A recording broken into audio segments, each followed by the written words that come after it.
Hello viewers, আসসালামু আলাইকুম। তোমরা সবাই কেমন আছো? তোমাদের মাঝে আজকে একটা নতুন রেসিপি নিয়ে আসছি।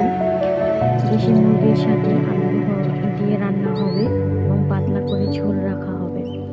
তাই যে আমি কড়াইতে দেখতে পাচ্ছ পেঁয়াজ, কাঁচামরিচ, তেজপাতা, সাথে আদা দিয়ে দিচ্ছি।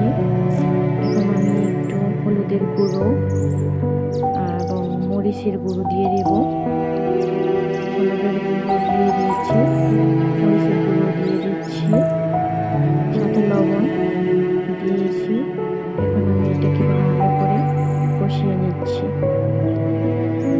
সুন্দর করে না কষালে ঘ্রাণটা ওঠে না, এই জন্য এটাকে ভালো করে কষাতে হবে। এবং কষানোর পরে প্রায় দেখেছো হয়ে গেছে। এবং এখানে আমি মাংসটা ধুয়ে রেখেছিলাম, মাংসটা আমি দিয়ে দিলাম কড়াইতে। মশলার সাথে ভালো করে আবারও কষিয়ে নেব, যাতে মাংসটার গায়ে মশলাটা মিশে মাংসটা মজাদার করে তোলে। দেখছো তোমরা যে আমার মাংসটা কষাতে কষাতে প্রায় লাল লাল হয়ে আসছে। এই পর্যায়ে আমি আরেকটু ভালো করে কষিয়ে নেব। সাথে পেঁয়াজও দিয়ে দিছি, পেঁয়াজ কাটা রেখে দিয়েছিলাম।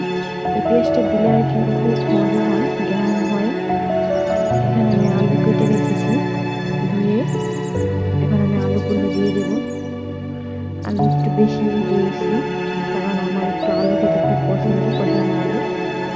আমি একটু কষানো আলু খেতে খুবই পছন্দ করি। আমি কষিয়ে কিছুটা আলু রেখে দিই মাঝে মাঝে, কারণ সেগুলো খুব মজা লাগে। আর এখন তো দেশি মুরগি দিয়ে রান্না হচ্ছে, কোথায় নেই, খুব মজা হয় দেশি মুরগি দিয়ে রান্না করলে।